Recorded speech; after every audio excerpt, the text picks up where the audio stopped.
In the quiet village of Willowbend, where cobblestone streets curved like lazy rivers and the scent of pine drifted through the air, lived an old man named Mr. Alastair Dorian, known by everyone simply as the clockmaker.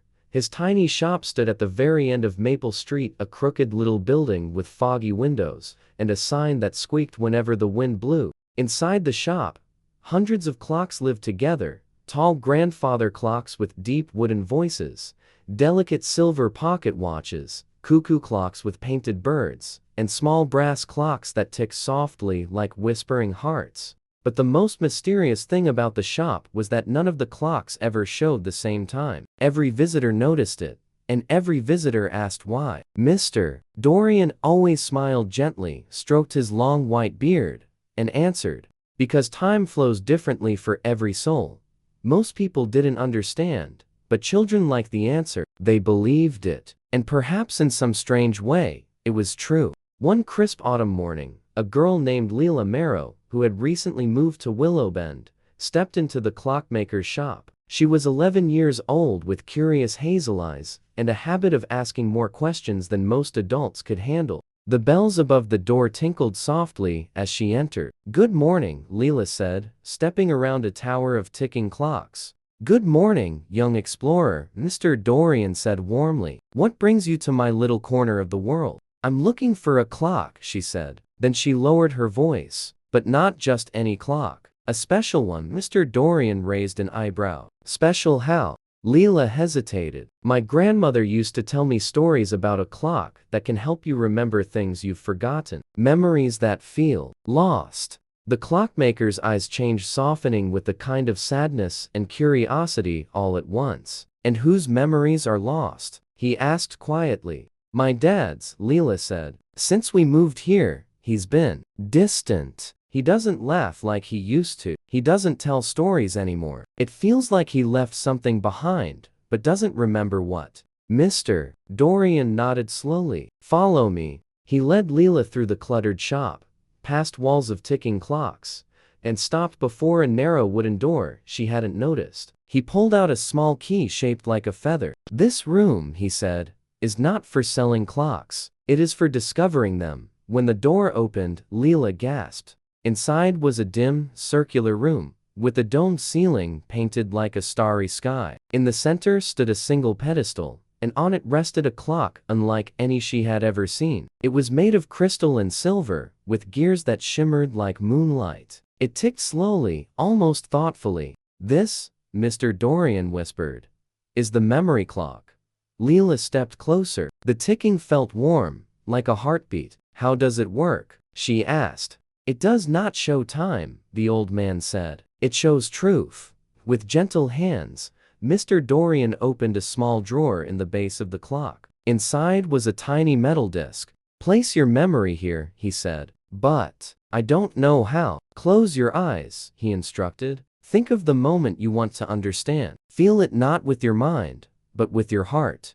Leela shut her eyes. She thought of her father, his tired smile, the way he stared out the window at night, and the stories he once told her. When she opened her eyes, the disc was glowing softly. The clock's gears turned, the crystal face lit with swirling silver ribbons, and suddenly images appeared in the air above it. A shimmering vision of a younger man, smiling, laughing, holding a small wooden boat next to a lake. "That's my dad," Leela breathed. The scene shifted. The same man stood at the same lake, but now the boat was broken. He looked heartbroken. Mr. Dorian whispered, "Your father loved someone he lost, not a person, but a dream. Before you were born, he wanted to build boats. He dreamed of opening a workshop by the lake." Leela stared at the images. "He never told me that," she whispered. "He buried the dream," the clockmaker said. "But forgotten dreams do not disappear. They follow us. They weigh on us."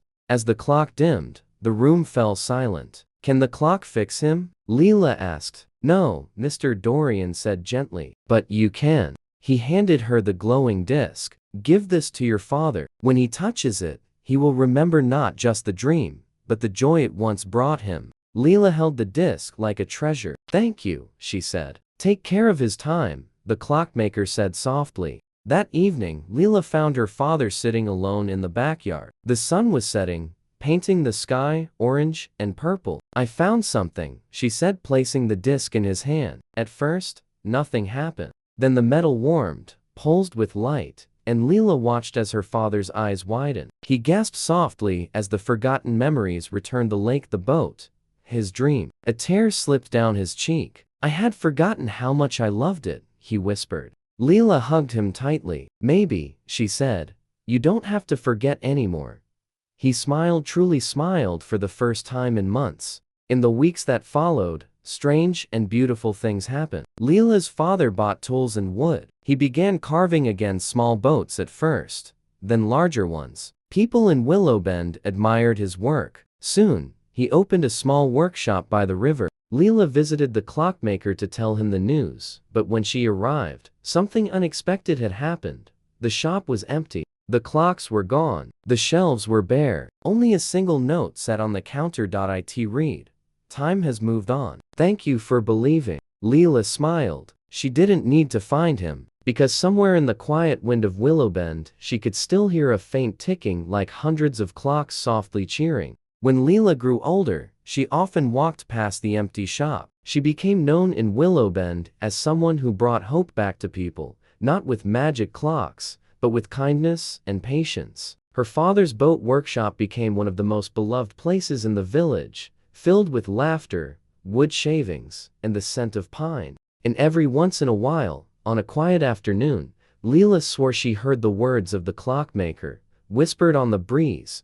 Time flows differently for every soul. 1. Cobblestone, meaning small round stones used for old streets. Example: the old cobblestone roads made the whole village feel magical. 2. Drift through the air, meaning to move slowly and gently. Example: the smell of fresh pine drifted through the window. 3. Delicate, meaning very light, soft, or easy to break. Example: she held the delicate pocket watch like it could disappear. 4. Whispering hearts, meaning making a very soft, quiet sound. Example: the clocks ticked so softly it felt like whispering voices. 5. Mysterious, meaning strange in an interesting way, hard to explain. Example: there was something mysterious about the shop, like it hid secrets. 6. Curious, meaning wanting to know or learn things. Example: Leela was curious about everything, especially the strange clocks. 7. Hesitate, meaning to stop briefly before saying or doing something. Example: she hesitated before telling him the truth about her father. 8. Pedestal, meaning small stand that holds something special. Example: the memory clock stood alone on a tall pedestal. 9. Shimmer, meaning to shine with a soft moving light. Example: the crystal gears shimmered in the dim light. 10. Swirling, meaning to move in a circular flowing motion. Example: silver lights swirled inside the clock like tiny galaxies. Like and subscribe for more English stories.